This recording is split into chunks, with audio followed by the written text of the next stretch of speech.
So Harry and I are here with one of the Sky pundits, and I would say the Mr. Darts of darts, Dan Dawson.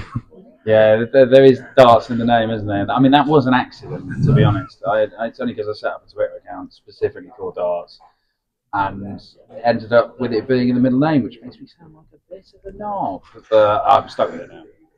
But it is true. I mean, you've come into darts, and for me, as a player looking in, and then as a fan as well, as I said to you before, I love your take on the game. It's I think you always have to find the other stories that are within darts rather than just the game of darts, and your ability to find that is really good. I mean, look, thank you very much, but I think that's basically just because of what I do.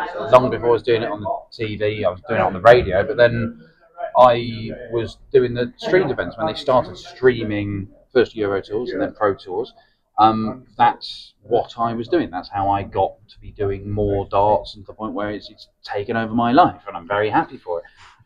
But you do see the players that you don't see on the telly normally, and you see them on the way up. You see some on the way down, obviously, but you get to see what these guys can do, and you want to learn about them, and that's where you first see those stories. And I think a lot of even committed darts fans, the first time they'd see a player would be when they appeared at the World Championship or a big TV event. And now it's not that, because there's the internet has blown up and changed everything, but it's changed this sport. You can see these players, you can follow them, and so these stories are emerging often long before we get to see them at the World Championship. And that's, I've been privileged to sort of watch these guys even from Q School come through and become the players they go on to be. And when you talk about the Pro Tour events, there's been many Dawsonisms where you've got Tony Newell's 18, been.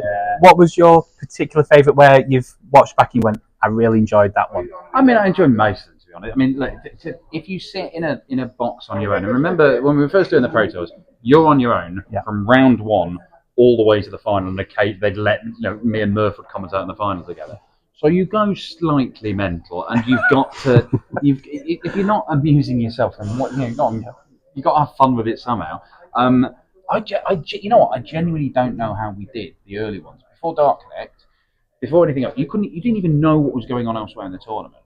Like you just sort of sat in front of a screen, and then two players appeared, and you're like, commentate on them. It's like, I've got no idea how they've got there, what's gone on today. I've got no resources to find. I mean, you remember the Darts database? That was good, wasn't it? That's dead. Yeah.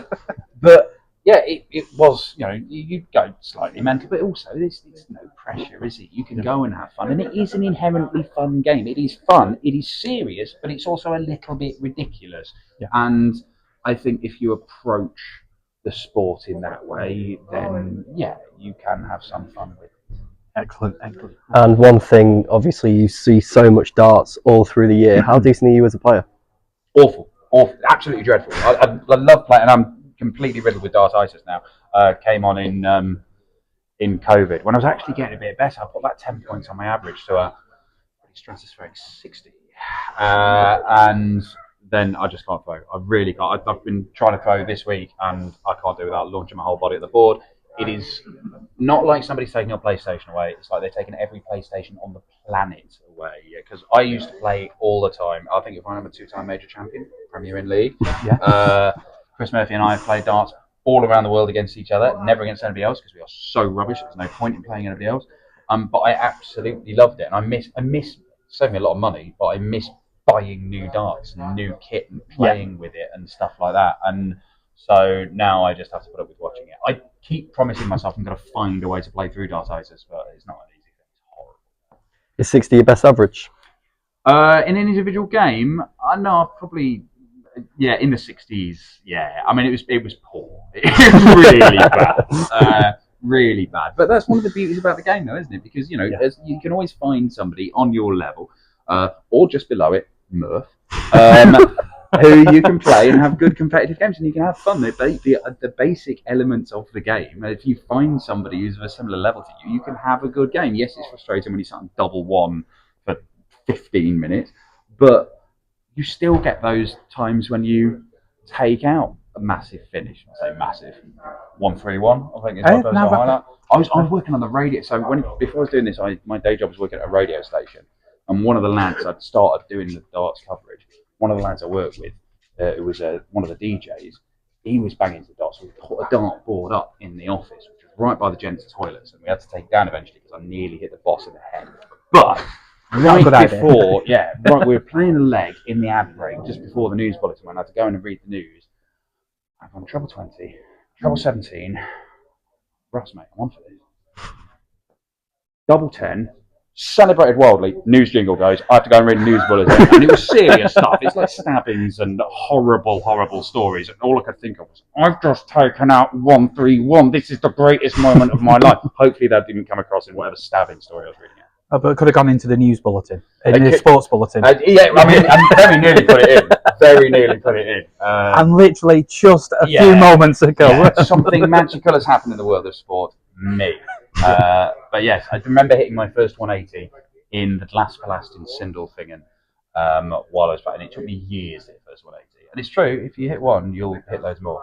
But I did pretty much a lap of that entire building. It was majestic. Oh, you did a Mardell. I did, yeah, I did.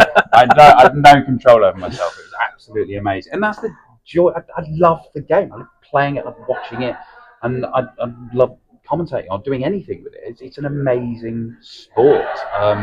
But yeah, I cannot tell you how frustrating it is not to be able to play it. Even to my awful state. And we are just on the eve of the semi-finals here at the World Matchplay. Without being too biased, who are your picks? I mean, look, you've got the top three in the world and James Wade, haven't you? So, I mean, it's I was talking about this with Rod Studd earlier. You would not be surprised if anybody said to you, top three in the world and James Wade are in the semi-finals of any tournament. Yeah. And yet, it is a bit surprising. Wade nearly wasn't here. Yeah, that's on the run up to the event.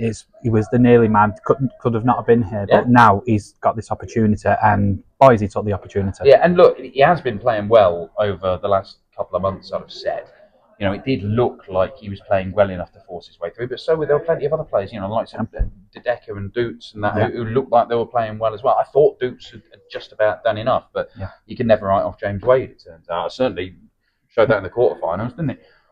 However, I think that Luke Humphries is the best player in the world, and I think he doesn't have the weight of titles this year to really underline that. He could have done. He's come very close in a number of finals, but I think this format, I'm digging through the stats, more than 60% of world match plays, the world number one reaches the final. And when the world number one reaches the final, 90% of the times they win. And that's not just skewed by Phil Taylor. He wasn't always world number one. No. You have like Colin Lloyd and Rod Harrington, another. So when they had the point system rather than the money list. Yes. So only twice has the world number one got to the final and lost. One of those, Michael Van Gogh, one of them, Dennis Priestley, the very first one against Larry Butler. I think that you have to look at Humphries. I think he's consistently the best player, and so I think he's going to win. As we know, I'm often wrong. It's going to be a tremendous night of action, and I'd like to thank Dan Dawson for his time. Thank you. You're welcome, lads. Thank you. Thank you very much. No worries. Thank you.